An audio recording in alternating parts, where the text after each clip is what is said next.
It's still so exactly 7 o'clock. So let's wait a minute or two, see who else comes on. When's the timeline due? Tomorrow.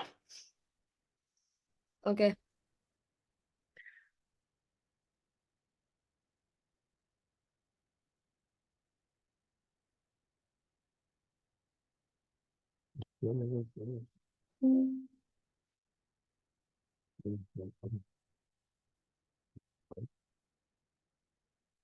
Look at me, come on.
Okay, let's start. So I got cut off in the middle last week. We're doing the Gemara on Daf Gimel Amud Beis right after the Mishnah of Halacha Hey, and I was saying it over out of the Shari Torres Eretz Yisrael, and we're going to his Girsa. So let's do that again. Okay, so the Gemara says Yomar Dini Momas Ayamar Dini Foshos, right? It should say Dini Momas and not Dini Foshos. And so the Gemara says, "She'ilu ne'amar dini momenos." If it only said dimos v'lo ne'amar dini nefashos, it was the nefashos. So then now it's picking up from the Shad Herzl. Hayisi Omer would say, "B'dini momenos akalim shlosh mezamin es hashnayim v'shnayim ein mezamin es hashlosha." That's what it says in our Gemara. So that's why should not be that? Why it's Girsa doesn't seem to be glut. In other words, if it's kal, why can it work either way? So I would say shnai. It's the way he changes gives the shnai mezamin es a shlosha. Two people can mezamin because it's kal. Then adarabba shnaim are mezamin shlosha, and afilu asor mea. They can be amazing. The hazama is such that because it's kal, so therefore I can trust two people over 100, right? And I can say they're Eidim Zomim, because after all, what's at stake here? Money. So therefore, if I say 280 against 100, the 100 will have to split a monetary penalty. Not a big deal, right? So that maybe I'd say there. So Dinah Fashos HaChamurim, but maybe by Dinah Fashos which are severe, Shloshim is Amin as Shnayim, Ben Shnayim is Amin as Shlosha. You know, what's going to happen is, if you take the word of the Eidim HaMazimim against Eidim Zomim, and the Eidim HaMazimim are 2, and the Eidim HaMazimim are 2, and the Eidim HaMazimim are 3, so you're going to put them to death, the Eidim Zomim, on the basis of fewer Eidim. And remember, the whole concept of Eidim Zomim is a tremendous Zeres HaKosuv, because why should you believe this one set of Eidim over the other set of Eidim? So it doesn't seem right that it should extend to such an extent that you're going to believe 2 Eidim to Mazim 3 Eidim. That's why the Mishnah had to tell me also Din Nefoshos. Talmud Din Nefoshos, tell me Din Nefoshos also. 2 can be Mazim 3, and 2 can even be Mazim 100. And the example custom is we believe the Eidim HaMazimim over the Eidim Zomim. Okay. Now, what about vice versa? What if we have just said Din Nefoshos, not Din Momenos? Din Nefoshos HaChamurim. Oh, what does Chamurim mean in this case? Different, slightly different. Right? They were bad, very bad people, these Eidim. And then we have a mitzvah by them, let's say, we got to get rid of these guys. So I would say, since these Eidim are particularly wicked, I might say that Shloshim Mezayim Shnayim, Shnayim Mezayim Shlosha, Afilu Mea. So I would say that there, because they're really wicked, so therefore I really have to deal with them harshly, and therefore 3 can be mazim 2, but even 2 can be mazim 3, and even 2 can be mazim 100. But the Imamonas Hakalim, the Imamonas, which are much lighter, in other words, they didn't commit such a severe crime, right? Because they just wanted to be chayiv in mammon, not misa. I might say with Shloshim Mezayim Shnayim, 3 can mezamim 2, but H times the Shlosha, but 2 can't be mazim 3.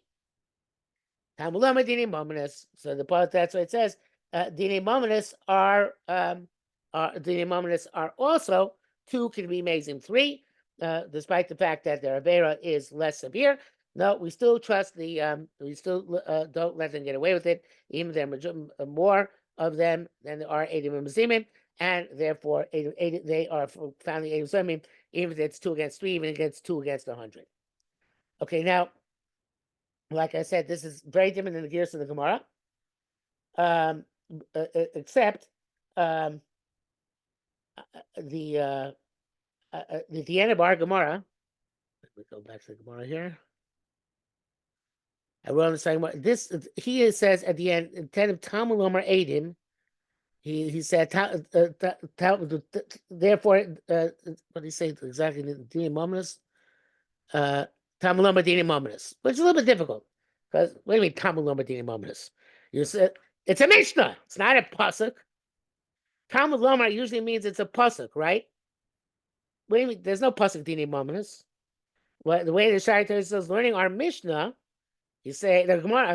He's saying that when the Gemara uses the term "dinimominus," when the Mishnah uses when the Gemara uses the term Talmud Lomar, it's as if the Gemara is saying the Mishnah says, not the Talmud, not the Torah says, like it normally means, but it means here the Mishnah said, which could be, because Talmud Lomar, if you think about it, Talmud Lomar just means the Talmud. Doesn't necessarily have to be a pasuk. Okay, so it's possible. But we could also leave the Eidim here as intact, right? And say that the Eidim means no matter how many Eidim there are. And we can also do that in the first place where he took out the word Eidim. He said in this place right here, he said Talmud Lomar Eidim. He says Talmud Lomar Din Foshos. That's where he says that the Infoshos also, we learn that 3 people are made, two people are amazing, 3 or even 100. So again, he's learning Talmud Lomar there also. The Infoshos that when the Mishnah told us, the Infoshos tells us also the Infoshos 2 can be amazing 100. But also there could say we can leave it Eidim intact as it is in the Gemara itself. And what we're learning from Eidim is and it's Taka Pasuk. The Pasuk says Eidim. And it means that we don't differentiate between the number of Eidim. So it doesn't matter if it's 2 against 3, 3 against 2, 2 against 100, 100 against 2. It doesn't matter to us. No matter what, the Eidim, Eidim ha-mezimim, make the Eidim zomim. Okay? So, even if you change the rest of the girsa, I don't think it is as smooth to change Talmud Lomar, which normally means the Torah itself, to mean the Mishnah, and therefore I would not say Talmud Lomar. Let's go back to Shai Torah itself for a minute. I would not say here Talmud Lomar Din Foshos, or here Talmud Lomar Din Mominus. I would say here Talmud Lomar Eidim, and also here Talmud Lomar Eidim, just like it says in Gemara. Okay, and the word Eidim means you don't differentiate by the numbers. Is that clear in some way, shape, or form? Got it? We can go further. Next Mishnah. Any questions? No. Okay. So let's go next Mishnah. Two Eidim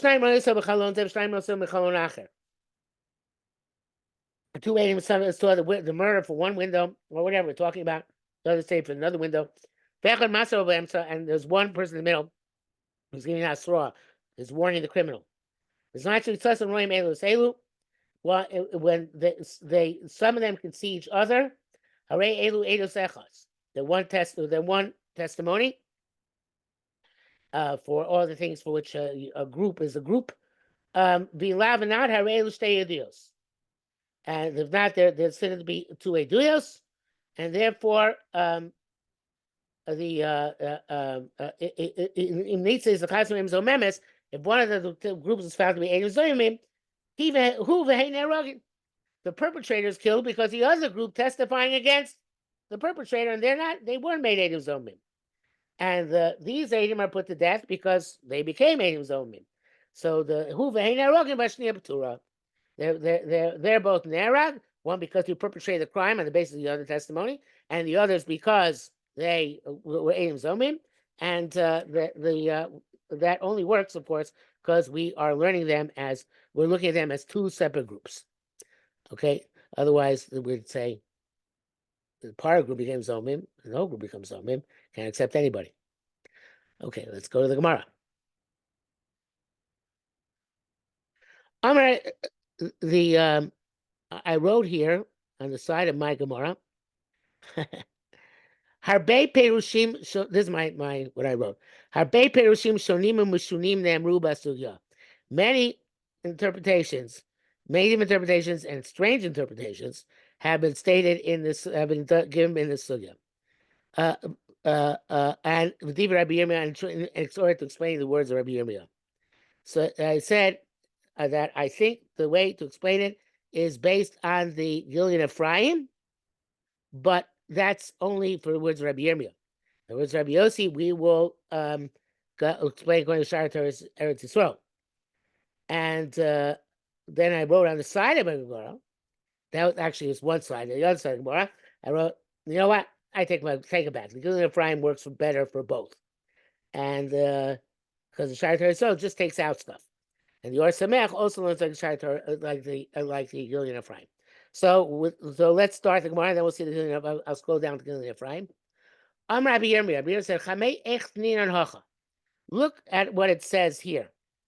Hayu shnayim ro'nesam michalon zeh, v'shnayim ro'nesam michalon zeh. V'echa maser v'emtza. So much we saw some of him elu seilu. Harelu edus achas v'im lav harelu shtei eduyos. All this is just to go for the Mishnah, right? So now he says, Ha'imayu shlosha lo b'dah. If there are three on one side and three on the other side, it doesn't apply. It's very strange. What do you mean? What difference does it make? If there are two groups because there's no connection between the two of them, what difference is there two on one, two on each side, or three on each side? It should be the same halacha, right? So let's see it in Ephraim. Inside it says, Amiyu shlosha lo b'dah. Dafka b'yushnayim roim osam mechalon zeh, v'shnayim osam mechalon zeh. When two see in this window, two see in the other window. Mizmach mitzas and roim elus elu. When some of them see each other, harelu elus achas. It's one group. Avaima you have a kol kas shlosha. If each group had three, v'echad mikazu, v'echad mikazu, roim zeh. One of each group sees the other one. One in the other group. It does become one group.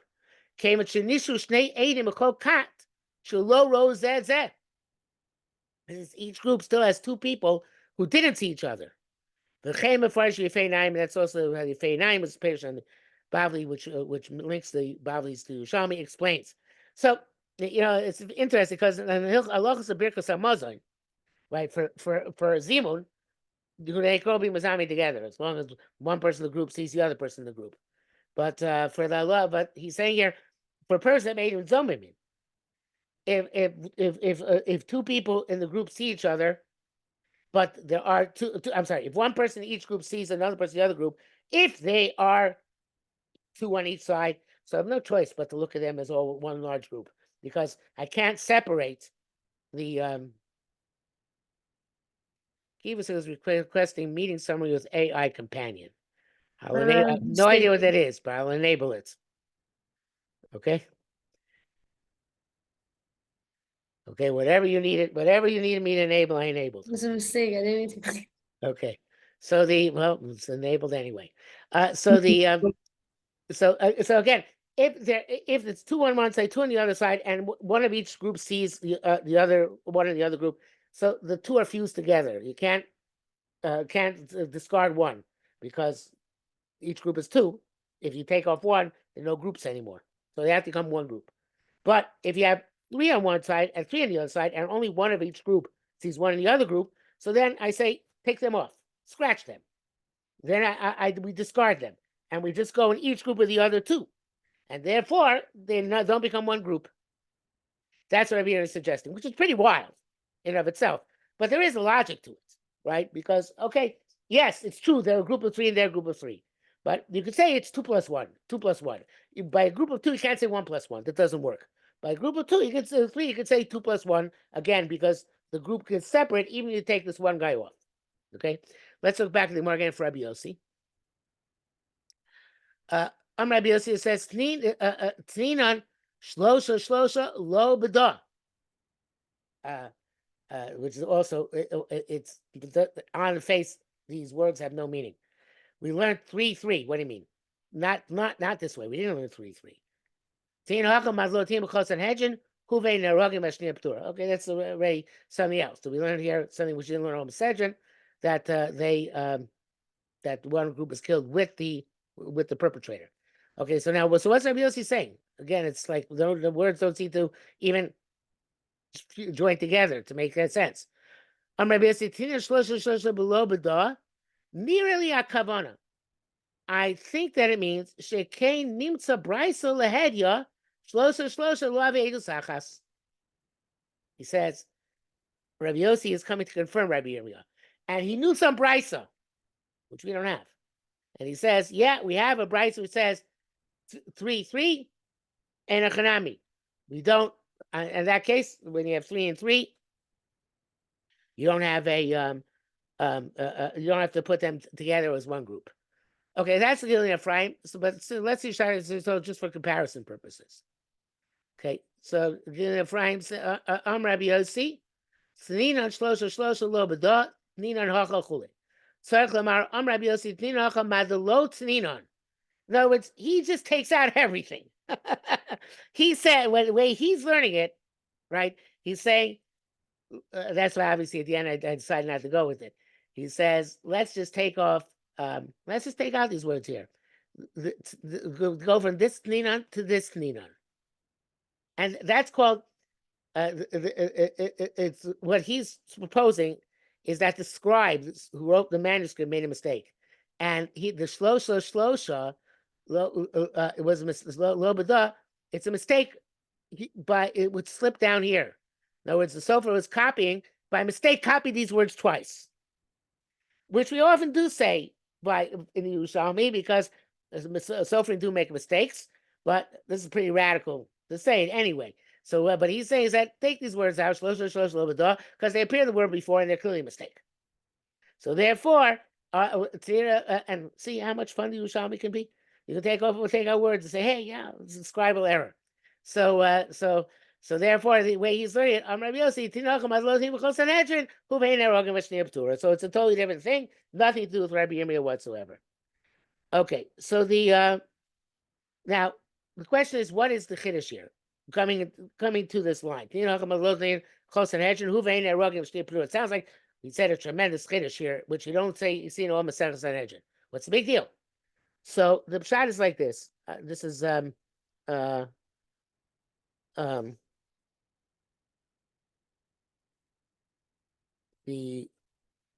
you take a look after the mission, I'm going to go to Gillian Fry again.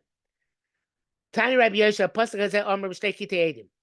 This pasuk talks about 2 groups of witnesses. Yokum eid chomas beish, eid zomeim shuneh beish lanos bo v'lo veidu so. And the idea is that eid zomim is to testify against the person, not against what he's saying. No, it's not contradicting what the person's saying, just saying he can't be a witness because he wasn't there at that time.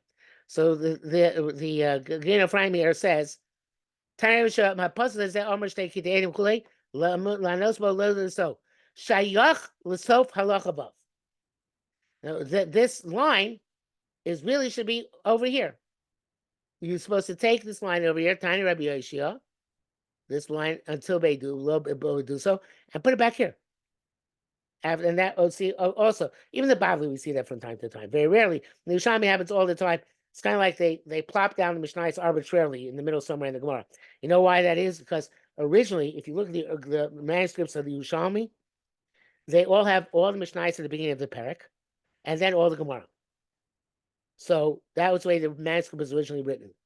So then somebody later on decided, okay, let's do the people a favor. Let's divide up the Mishnah. Let's divide the Mishnayos like in the Bavli, right? So we have Mishnah, Gemara, Mishnah, Gemara, Mishnah, Gemara. Not all the Mishnayos and then all the Gemara, but Mishnah, Gemara, Mishnah, Gemara. So it's possible that when they did that, they put the Mishnah not exactly the precise place because it was obviously a judgment call where you're going to put the Mishnah. Sometimes it wasn't clear. So what Gil Ephraim is saying is that this really is the Mishnah's in the wrong place. The Mishnah is supposed to be a line down. Okay, so going back to Ephraim, he says, "Time above the yalif lanos bov lo so." We learn from testifying against him and not against his testimony. Even though the edus is true, they were telling, why should they be killed? They're telling the truth. Yes, okay, they were somewhere else, but they're telling the truth. And Araya, the other group, is saying what they're saying, right? So it's not fair to kill them. Why should they be killed? So that's what the Yerushalmi is coming to explain. The idea of Eidim Zomim has nothing to do with what they testified. It's whether they can be Eidim altogether. And when you're denying the testimony other Eidim give, that's called Hakchasha. That's a contradiction about the Eidus. But here, we're not denying what they said. Eidim Zomim has nothing to do with what they said. Even what they said is absolutely emes. The idea of Eidim Zomim is we're talking not about their Eidus, but about them themselves as Eidim. That they can't be Eidim. And therefore, it comes out this somewhat paradoxical halacha, which is that even though they're telling the truth, they are killed together with the perpetrator who's put to death because he actually committed the crime. Okay, so that's again the Gemara says. Let's read together. Why? They're telling the truth. Rabbi Yehoshua, because Rabbi Yehoshua said a pasuk and this pasuk about two groups of witnesses, like our Mishnah. When an eid chamas, which means not a lying witness, not a witness who's lying about what he's saying, but a witness who's a corrupt witness that has no right to testify. Eid zomim shu'one beish shu'one beish lanos bo below eduso. So eid chamas beish means the ways in the pasuk is that and the eidim hamazimim are talking about the ish, that the people couldn't be eidim. Below eduso, they're not denying his testimony may be true. It may be true. It doesn't matter because they are put to death not because they are lying, although they were lying about being there, but not because they were lying, not because their testimony was false, but rather because they had no capacity and no right to present themselves as validated. Okay, so that is the that's that. That's we're going to assume that Gil Ephraim is correct. That Tiny Rabbi Yehoshua is going on the previous Gemara. We'll read this Mishnah now. Rabbi Yossi, Rabbi Yehuda, Omer Olam Einon Nerag Achu Shnei Eidim Masrin Bo. You can't kill anybody who commits a crime unless it's two witnesses give Masra. Shneimar Pi Shnai Eidim, based on two witnesses. We don't pass that way. We pass anybody can give Masra. It doesn't have to be the witnesses themselves. Dover Achra Pi Shnai Eidim Shlote Sanhedrin Shomas and Pia Turgaman. Pi Shnai Eidim means you have to hear specifically from the witnesses, and there should not be a translator. Now, it's important to note, Sanhedrin themselves can be translators. There was never Sanhedrin in history which had 70 people who spoke, or even 23 people who spoke all 70 languages. But some members of the Sanhedrin had to understand the language in which the testimony was given. They could then translate for everybody else, but some of them had to understand it. They couldn't rely completely on an outside translator. Okay, so that has to be Shomas. They can hear from themselves, but not from an outside translator. Okay, now the Gemara asks over here. This is I'm not sure if the Bible actually asks this question as well. I don't remember. But Eidim Zomi, do they have to get a straw or not? Obviously they don't. That's the halacha. But the question that Yerushalmi is asking, what do they or don't they? Rabbi Yitzchak Bar Tavli, B'Shem Rabbi Eliezer said, "Ein zoim ein tzuchim l'kabel asra." They don't have to receive asra. They are a unique category. They're big kiddush. Normally you can't put somebody to death in halacha unless you gave him a warning ahead of time. And he said, "I accept the warning, and I'm going to commit the crime anyway." But by Ein Zomim, without any prior warning, we put them to death. Okay, so we don't need asra. Ravo said, "Lo chayshin alone." We're not concerned with them, which is very weird. What does that mean? Lo chayshin alone. What do you mean not concerned with them? So let's go back to Shai Teres Eretz Yisrael. Shai Teres says, Ravo lo chayshin alone. Pei she'en choshim edim zomimim. Tzrichon hasroya. We don't require Amos only to get asra. Shema shogin, because maybe they did it by accident. Shakol yodim she'asr lo sheker, because everybody knows you can't testify falsely. Meaning, any aver a person commits, we're not sure. Maybe it's shogin, right? And therefore, we need asra to make it mazid. But everybody knows you can't come and testify if you're not a witness.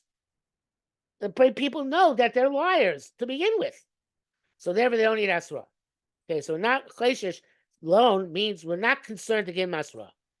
They are considered to be as if they received asra because everybody knows. Even I don't even know you don't even have to know psukim. It's just simple morals and ethics. You don't come and say something when you don't know what you're talking about, when nothing really happened that you saw. So everybody says they don't need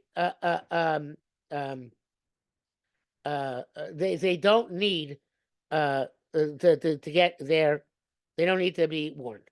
And Rabbi Yaakov Dosa comes and says comes to support this idea. Let's see first in the Gemara. Rabbi Yaakov Dosa of East Nevolim Sagin. There are many Nevolim. Novel is a bad person. Man Ilain Chaimin Chavreon Nafkin Miktala below Omin Klum. They see their friends going out to be killed, and they don't say anything. So what is it? So the Shari Teresok explains this. He says, Rabbi Yaakov East Nevolin, Perish Kamo Nevolin, Dina B'nai B'lial, really bad people. Sagin, Man Elaine, Perish Kamo Min Elaine, Dina Ede Sheker. They are from this category of Ede Sheker. Chamion Chule, they see people perish Vadai Mazidinain. In other words, there are many people who are very wicked, and they know that they're wicked, and they're willing to testify falsely in order to see their enemies go and be killed by Beis Din.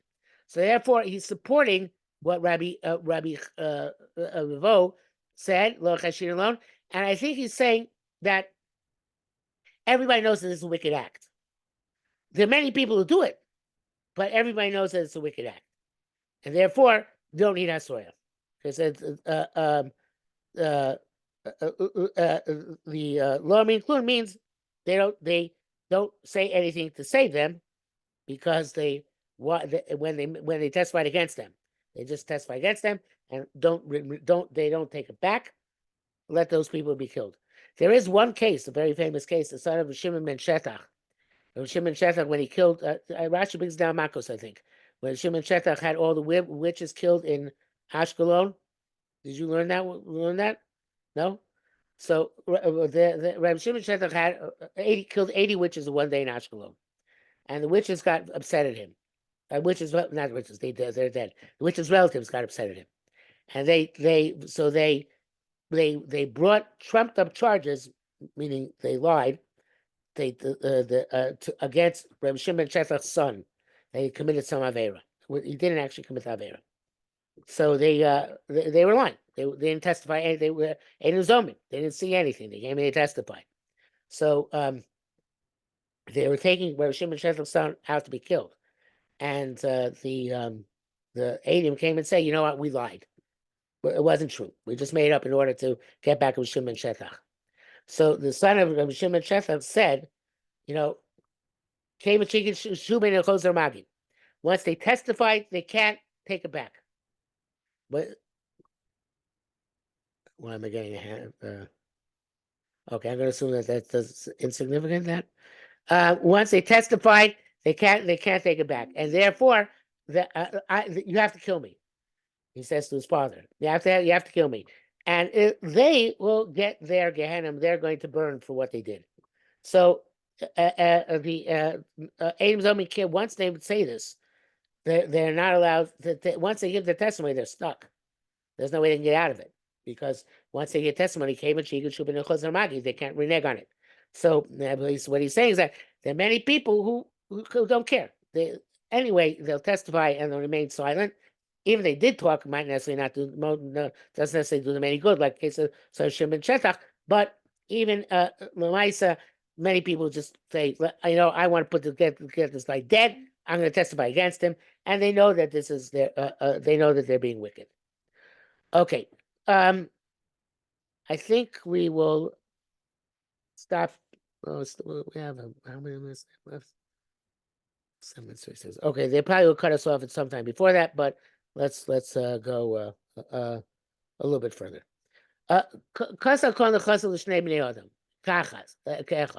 You wrote a document giving your property to 2 different people.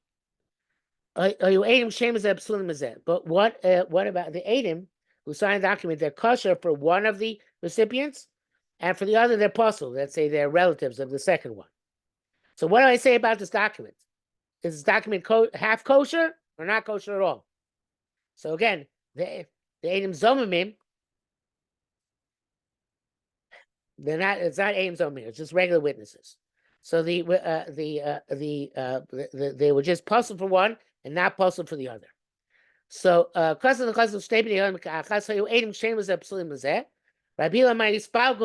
you have to divide them in half, and the document is kosher for the people, for the witnesses are kosher, and they're well,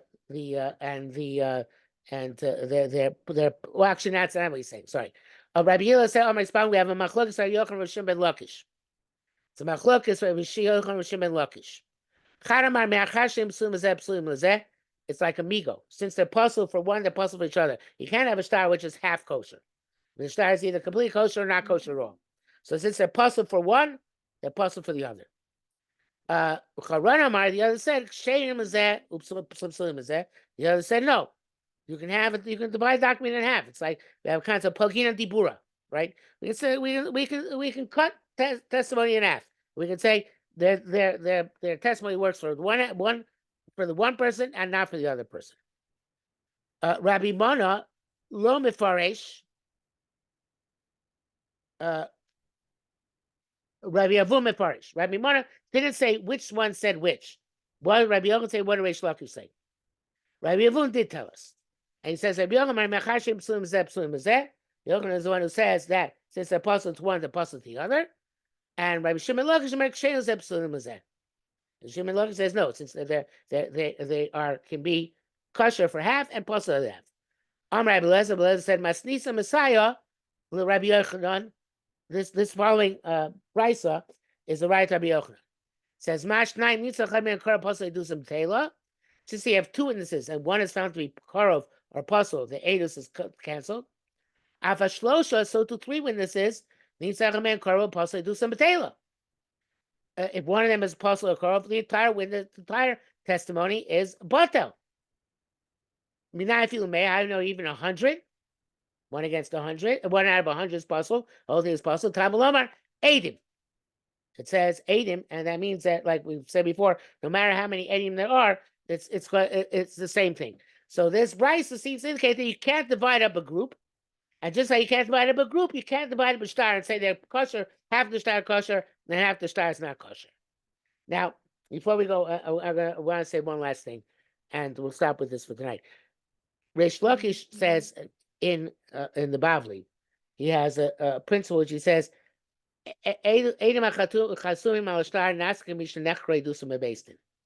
Anyone signing a document, it's as if they were cross-examined in Beis Din. Meaning a document is like a court case.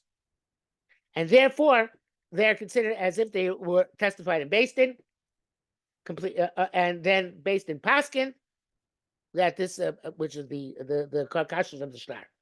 So if you hold like that Reish Lakish, Eidim Chassim Basin, Shtar Nas Kamishin Echroi, do some basin, it's possible to say, in order to be Yasha Reish Lakish, in order to try and explain what he holds, that he holds that if these witnesses came to Basin and they testified verbally, so we'd say, okay, we can accept your testimony on Ruvain because he's not related to you. We can't accept your testimony on Shimon because he's related to you. So too in a star, which is like a Chakir and Basin, he says, okay, we can accept your testimony for the ones for which you're kosher and not say testimony for the ones in which you're possible. Rabbi Yochanan doesn't look at that. Rabbi Yochanan doesn't look at a star as if it's a Basin process. He looks at it as a unit. And in that unit, if part of it's puzzle, the other part is not puzzle. The Shlokish looks at it as if it's a court process, and a court process, a verbal court process, you can have one group, aim question for one person, and puzzle for another person, and that's fine. So therefore, he takes that principle, and he also says applies it to a star. Okay, that could be a pshat in Reish Lakish. Anyway, we'll stop here for tonight, and we'll continue with Hashem. I don't know about next week. We'll see. I'll be in touch, but we'll stop here for tonight. Have a good night, guys. Thank you. Good night. Yes. Thank you, Rabbi.